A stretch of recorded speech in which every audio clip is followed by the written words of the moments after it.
This episode is powered by Pod Decks.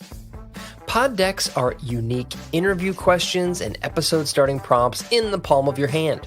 So whether you're a new podcaster or existing broadcaster looking to grow your audience and have more meaningful conversations, you're going to want to check out Pod Decks. Now, if you want to get 10% off your order right now, you can go to poddecks.com and type in coupon code. What's the code? Larry21. Yes, that's the code.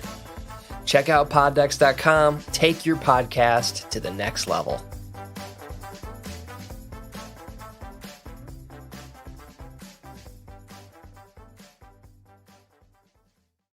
Welcome to the True Crime Never Sleeps podcast. We dive into stories of true crime, from unsolved cold cases to historic kidnapping to gangsters and beyond. We are your source for true crime. We thank you for listening. Welcome to the True Crime Never Sleeps podcast. I'm your host, Larry Lees. Today we're continuing our series, Shit Out of Luck, with Niels Högel. Before we get into today's topic, we'd like to thank our sponsor, Pod Decks. Pod Decks are unique interview questions and episode starting prompts in the palm of your hand. So whether you're a new podcaster or existing broadcaster looking to grow your audience or get more engagement, you're going to want to check out poddecks.com. Use the code Larry21 for 10% off your order. So let's dive right into Niels Högel. And now on to our main topic. As a teenager, Niels Högel decided he would follow in his family's footsteps. Like his father and his grandmother, he would become a nurse. But unlike his relatives, he would use the workplace to satisfy his curiosity about, perhaps even thirst for, death. By the time his world came crashing down around him, Högel would become known as the most prolific serial killer in the history of modern Germany. In 1999, 2 years after he completed his nurse's training, he was assigned to the cardiac surgery intensive care unit at the Oldenburg Clinic. In an ICU, Högel saw his opportunity. There was an unusual spike in resuscitations and deaths, and the hospital took notice. In August 2001, doctors and the hospital's administration held a meeting to address the rise in incidents. Högel thought he was caught. According to the criminal code, he called in sick for the next 3 weeks, and only 2 patients in that hospital ward died during that period. Certainly that should have been a sign to his supervisors. But shortly after his return, he was transferred to the anesthesiology unit at the hospital. A year later, Oldenburg's head physician confronted Högel after multiple patients under his care had been found in a life-threatening condition. For seemingly inexplicable reasons, Högel was given a choice. He could resign his position with 3 months of severance, or he could take another job within the hospital where he would not be allowed to provide medical care for patients. Högel resigned, and out of the deal, even received a glowing letter of recommendation from the hospital's director of nursing. The daily German newspaper reported, in the letter he's praised for his circumspect, diligent, and autonomous work ethic, as well as performing prudently in an objectively correct manner in critical situations. In December 2002, Högel took that reference letter and landed a job less than 25 miles away at the Delmenhorst Clinic. Initially, Högel's colleagues held him in high regard, but as emergencies and fatalities due to arrhythmia or sudden decreases in blood pressure shot up while he was on duty, their suspicions grew and they began avoiding him. They started referring to him as Resuscitation Rambo. Still, his supervisors did nothing, not even when 4 empty vials of a heart medication that no doctor prescribed were found in his ward. Nearly 3 more years passed before colleagues finally caught Högel injecting the same drug into a patient's bloodstream, which prompted a police investigation. Several Delmenhorst co-workers provided statements indicating Högel was behind a staggering number of heart complications, resuscitations, and unexplained deaths at the hospital. The investigation concluded that Högel had been single-handedly responsible for doubling the deaths at the hospital. The Guardian reported that 73% of all the deaths happened while he was on duty. In December 2006, the German regional court sentenced Högel to 5 years in prison and an employment ban of equal length for attempted voluntary manslaughter. It was later increased to 7.5 years and a lifelong employment ban. As the news spread, the number of questions increased. German authorities expanded their investigations and exhuming bodies for further autopsies. Over the course of nearly a decade and multiple waves of investigation, the results found that Högel had murdered more than 300 people under his care. During additional hearings and trials, he admitted to injecting the antiarrhythmic drug into patients to cause a cardiac arrest. He wanted to see if he could revive them partially out of boredom. There was a tension there, and an expectation of what would happen next, he testified in 2015.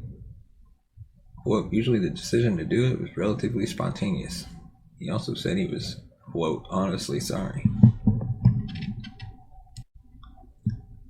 But that's not all, folks. In January 2014, the Oldenburg DA's office launched another investigation into the incidents at Delmenhorst Clinic. As a result of that investigation, authorities charged him with 3 counts of murder and 2 counts of attempted murder. Högel actually confessed to these charges, and in doing so, he admitted to committing an additional 30 murders. He states he committed these murders by giving 90 patients medications that weren't prescribed. After injecting them, 60 of the patients he was able to successfully resuscitate. The other 30 died as a result. February 28, 2015, Langdorf Oldenburg sentenced him to life in prison, and that sentence was finalized in March of that year. In their arguments, the prosecuting attorneys stated Högel administered these medications, like we said, out of boredom, and urged to demonstrate his skills at resuscitation. But there's still more. After Högel confessed to the 30 murders, there was rising suspicion he may be responsible for even more deaths. You think? In October 2014, after 200 mysterious deaths were identified, authorities launched yet another investigation. In November of that year, a special commission was formed to delve further into the deaths at various facilities Högel was employed at. This investigation would last for 3 years, and authorities would review over 200 cases. The commission had 134 bodies exhumed throughout Germany, Poland, and Turkey, so they could be autopsied. These bodies were spread among 67 different cemeteries. In most cases, the decomposition had progressed too far for medical examiners to detect any trace amounts of medication in the tissue. Unfortunately, 101 patients who died at Delmenhorst while Högel worked there couldn't have autopsies performed as they had been cremated. In 2015, the suspected victims exhumed in Gandersky and Delmenhorst showed trace amounts of one form of heart medication or another that was not prescribed. By November 2016, detectives claimed they could attribute an additional 37 deaths to Högel while he was employed at Delmenhorst from December 2002 to June 2005. The director of the Special Commission released a statement saying, quote, the provable Oldenburg and Delmenhorst homicides were only the tip of the iceberg. Högel was already sentenced to life in prison. He was not eligible for parole. Also, capital punishment is prohibited under Germany's constitution. Charging him further would not alter his sentence in any way. It would only find him innocent or guilty of the new charges. The courts opted not to pursue further charges. On August 28, 2017, detectives gave an announcement that they could safely conclude Högel to be responsible for the deaths of 90 of his patients, including the 6 he'd already been convicted of. He would admit to an undisclosed number of deaths, but said he could not remember specific details in most of those cases, and he didn't come out and outright deny the allegations. I call bullshit on this. Although I'm not an expert by any means, I have done and continue to do quite a bit of research on serial killers and their behavior. From all the research I have done to date, the vast majority of serial killers can give exact details of their actions, even decades after the fact. I feel he isn't denying them because he is responsible. I believe he is not providing specific information because he wants to keep that for himself. It's not something he wants to share with anyone. November 2017, the number of victims increased to 106, and they were still investigating some of the mysterious deaths. By January 2018, the German prosecutors changed their minds. They charged Högel with an additional 97 charges, as well as their intention to file charges against other staff members who failed to act on their suspicions. They held fast to their belief. He did all this in an attempt to impress those he worked with. He would purposely induce a cardiac event to show those around him exactly how skilled he was at resuscitating people. January 2018, Oldenburg State Attorney's Office charged Högel with the murder of 100 patients from February 7, 2000 to June 24, 2005. The age of his victims ranged from 34 to 96. The indictment states the following, and I'm paraphrasing here to avoid all the legal mumbo-jumbo that can get confusing. In Högel's position as a nurse, he killed patients by administering the following substances or medications without any medical indication: potassium, pangimoline, sotol, lidocaine, and amiodarone. The trial at Oldenburg began on October 30th, 2018, and involved 120 joint plaintiffs and lasted for 24 days. On the first day of the trial, Högel addressed the 100 charges. He confessed to 43, stated he could not recall 52, and adamantly denied his involvement with the last 5. I'm actually leaning toward believing he wasn't involved in those 5 for a straightforward reason. If he's already admitted to 43 being vague about 52, why would he deny the last 5? And it just makes no sense unless you think there is good reason for the denial.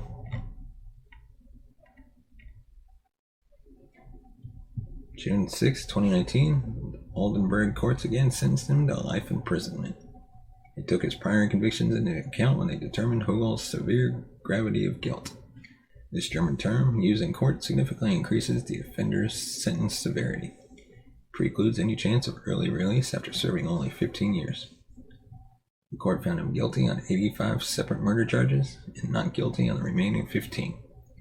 He and a joint plaintiff appealed the verdict but the Federal Court of Justice dismissed both of them on September 11, 2020. And now, here are my thoughts on the Niels Högel case. I was intrigued by this case because of the vast fluctuation of body count I was finding. As I kept digging and digging, I couldn't help but get sucked in by the intrigue of it all. I would have thought after we reviewed the case of Charles Cullen that nothing would surprise me with these kind of medical cases. I couldn't have been more wrong. Granted, I know I'm looking at this case from the perspective of an outsider looking in and not an insider trying to sort it all out.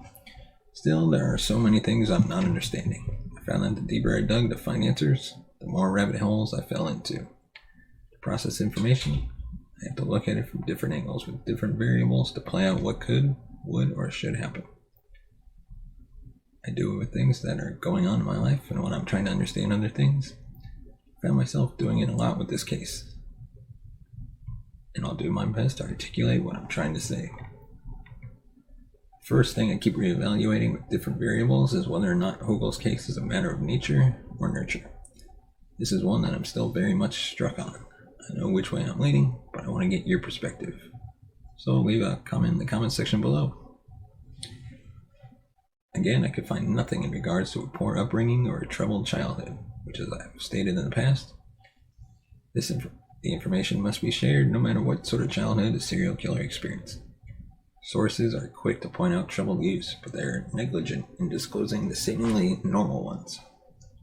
Not to mention that Högel seemed to come from an upper middle class family at the very least. I didn't even say that he appeared to be in a very healthy marriage and appeared to provide a decent environment for his child.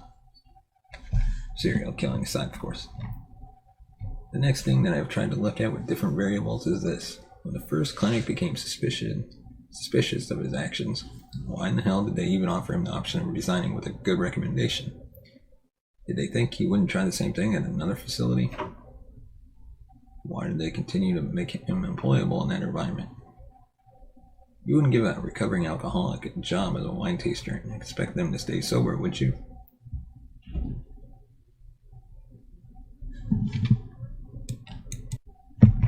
Even when he went to the second clinic, his actions were noticed, yet they were ignored. Otherwise, they would not have been allowed to continue for so long. It seemed that they were just aiding him in his efforts to kill people by allowing him to stay in a position where he could harm anybody and everybody. Most of all, I'm curious as to why Germany doesn't employ capital punishment. Shouldn't some extenuating circumstances would be an exception to that? Especially for those that seem to have no regard for human lives themselves.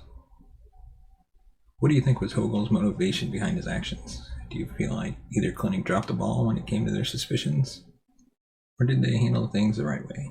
Do you think that Germany should have made an exception to their capital punishment laws when it came to this case? Let us know in the comment section below. Or send us a tweet at TrueCrimeNS.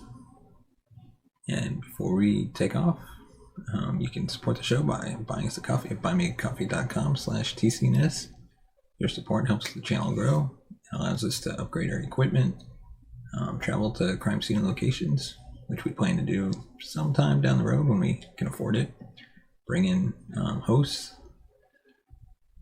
so I can get more perspectives on different crimes. But for now, thanks for listening and watching, and be sure to hit that subscribe button.